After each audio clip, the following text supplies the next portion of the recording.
السلام عليكم ورحمة الله وبركاته. ازيكم كلكم عاملين ايه؟ يا رب تكونوا بخير وعلى خير. اللهم صل وسلم وبارك عليك حبيبي يا رسول الله. عاملين ايه يا جماعة؟ ان شاء الله الجميع يكون بخير. اهلا وسهلا بيكم في قناتكم قناة جسور المحبة. مبدئيا كده حابة اشكركم على كل تعليقاتكم الجميلة وكل تفاعلكم الجميل.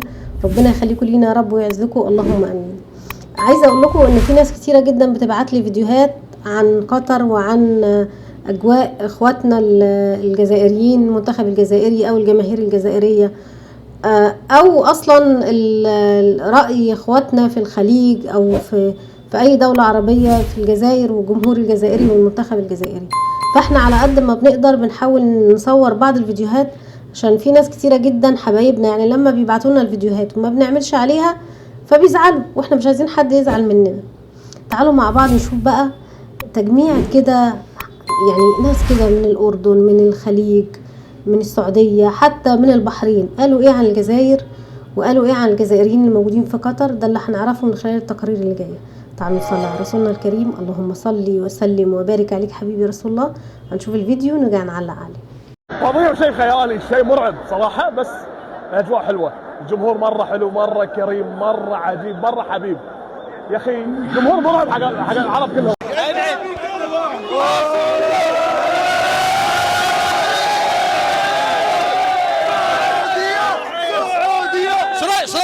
ما رأيك في الجماهير الجزائرية؟ والله ما شاء الله عسل عسل عسل والله تستاهلون فوز. الجزائر فازت عليكم من اسبوعين وكنتم تفوزوا علينا ان شاء الله. ما فزتوش. لا ان شاء الله نزيد نفوز عليكم. السعوديه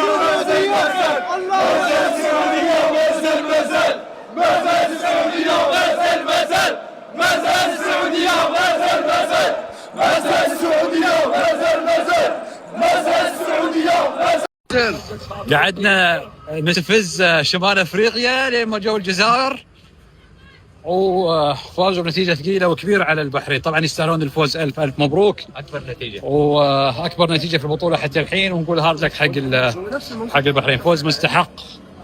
الجزائريين لا حد يتنخشر فيهم، صح ولا لا؟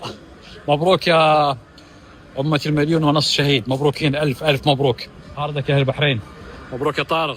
الجمهور الجزائري امس تدري ان الجمهور الجزائري كان معنا في مدرجات السعوديه. سعودي ما شاء الله على راسنا وعيننا يا سعودي، انتم اللي على راسنا وعيوننا، انتم اهلين بيك. الله يعز رجاله، الله يعز. احنا كمان رجاله. ما عليكم زودي بالله ريجين، اقسم بالله والله الجزائر مسويه جو. جمهور الجزائر المنتخب الجزائري عادي، منتخب قوي، بس مش هيكون قد الاردن يعني شيء ثاني. بس احنا بننافسنا بالمجموعه بس الارجنتين، غير هيك لا، يعني الاردن ما في عليها صعب.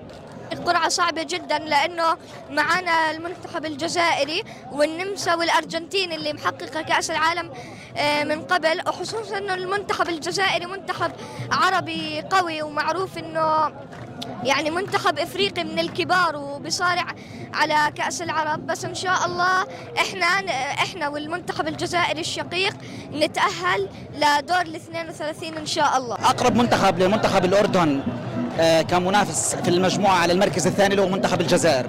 منتخب النمسا منتخب قليل الخبرة في أوروبا وليس بالقوي. منتخب الجزائر له صولات وجولات في أفريقيا وكان بطل أفريقيا لعدة مرات.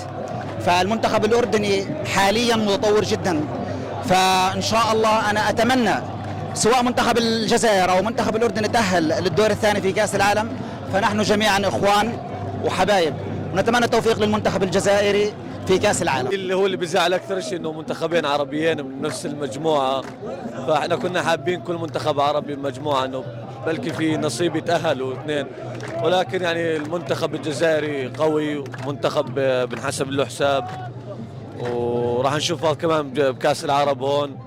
ولكن يعني نتمنى التوفيق للنشامه، نتمنى التوفيق للجزائر تصدر له اثنين ان شاء الله. تواجد الاردن مع الفرق القويه هي الجزائر والارجنتين والنمسا. لو الاردن مش شايفين انه قوي كان ما نزل بهاي المجموعه. ماشي الجزائر قويه والارجنتين بطل العالم، بس لكن النشامه قدها ان شاء الله. ان شاء الله راح نطلع من هالبطوله، ان شاء الله راح نتاهل. بجد يعني عايزه اقول لكم الجزائريين عاملين حاله حلوه جدا، بسم الله ما شاء الله. احنا شفنا ناس كتيره جدا، ناس من السعوديه، ناس من الكويت، ناس من قطر، ناس من البحرين، ناس من مصر، من الأردن، من كل الدول العربية. ما فيش حد اختلف على الجزائريين الموجودين في قطر، سواء مقيمين أو سواء جمهور جزائري. الجمهور الجزائري توب رقم 1.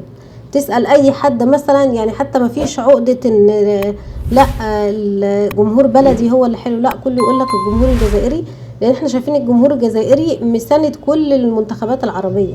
يعني كل منتخب عربي مثلا سواء كسب أو سواء اتعادل وطلع يحتفل، الجمهور الجزائري يحتفل معاه. الجمهور الجزائري مرحب بيه في قطر ومرحب بيه في كل الدول العربية، لأن هم ناس راقيين وأخلاقهم راقية. أنا مش عايزة أطول عليكم أكتر من كده، بس الفيديو بجد بجد حلو قوي، والسلام عليكم ورحمة الله وبركاته.